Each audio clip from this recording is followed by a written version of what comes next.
গায়ে হলুদ, নাচ গান, বরযাত্রী আর জমকালো খাওয়া দাওয়া, সামাজিকভাবে ধুমধাম করে হলো বিয়ে। কনেও এলো শ্বশুর বাড়ি, কিন্তু কিছুদিন পরে গায়েব কনে পক্ষের দাবি কোনো বিয়েই হয়নি, বরং অপহরণ করে ধর্ষণ করা হয়েছে মেয়েকে। ধর্ষণ মামলায় এখন কারাগারে দিন কাটাচ্ছেন বর। এমন চাঞ্চল্যকর ঘটনা ফরিদপুরের নগরকান্দার।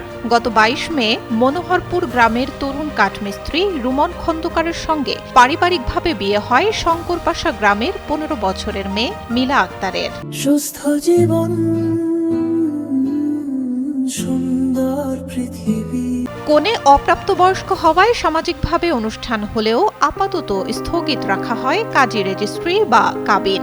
ধুমধাম অনুষ্ঠানের পর কনে যায় শ্বশুরবাড়ি, শুরু করে নতুন সংসার। বিয়ের ভিডিও ক্লিপ আর ছবিও রয়েছে বলে দাবি বরপক্ষের। বিয়ের যেই কিছু ফুটেজ আছে, ছবি আছে, আবার ভিডিও করা আছে, এগুলো মনে করেন যে আমার কাছে অনেক কিছুই আছে, আমি আপনাদেরকে দিব। কিন্তু কিছুদিন পরই পাল্টে যায় পুরো দৃশ্যপট।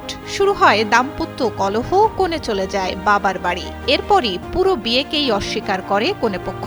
তাদের অভিযোগ কোনো বিয়েই হয়নি। গত ১৯ জুন কনে মিলাকে বাড়ির কাছ থেকে মাইক্রোবাসে করে তুলে নিয়ে যায় রুমন। রাতভর চালায় নির্যাতন। পরে ফরিদপুর মেডিকেল কলেজ হাসপাতালে ওয়ান স্টপ ক্রাইসিস সেন্টারে চিকিৎসা দেয়া হয় মিলাকে। ওসিসি ছাড়পত্রের ভিত্তিতে নারী ও শিশু নির্যাতন দমন আইনে রুমনের বিরুদ্ধে মামলা করলে রুমনকে গ্রেপ্তার করে পুলিশ। গত ১.৫ মাস কারাগারেই কাটছে রুমনের দিন। না, আমার সাথে কোনো বিয়ে হয় নাই।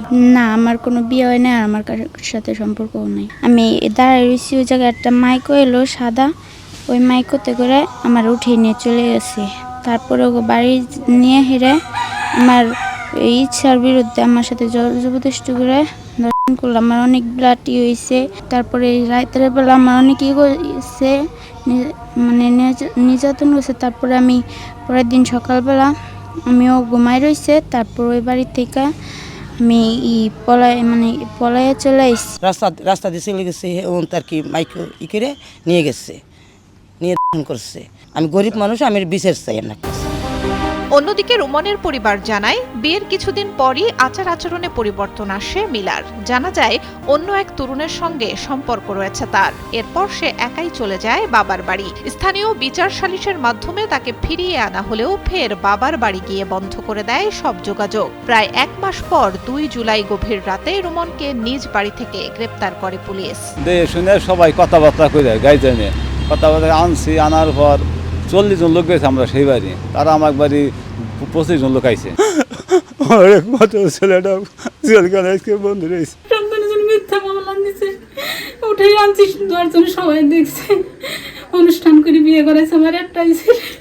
রাত ১২টার সময় এসে তুলে নিয়ে গেছে, আমরা জানিও না যে ওরাই মিথ্যা মামলা দিয়েছে। তারা প্রতারণা করছে আমাদের সাথে, এবং এখন তারা আমাদের কাছে অনেক টাকা দাবি করতেছে। আমার ভাই হলো গরিব মানুষ, আমরা অনেক গরিব, আমরা নিঃস্ব হয়ে গেছি। আমার বাচ্চারা আজকে জেলে। পুলিশ জানায়, ওসিসির ছাড়পত্রে ধর্ষণের কথা উল্লেখ থাকায় নারী ও শিশু নির্যাতন দমন আইনে মামলা দেওয়া হয়েছে। মেয়ে অপ্রাপ্তবয়স্ক হওয়ায় কোনো আইনি বৈধতা নেই তাদের বিয়ের। অভিযোগ তদন্ত করে দেখা হচ্ছে।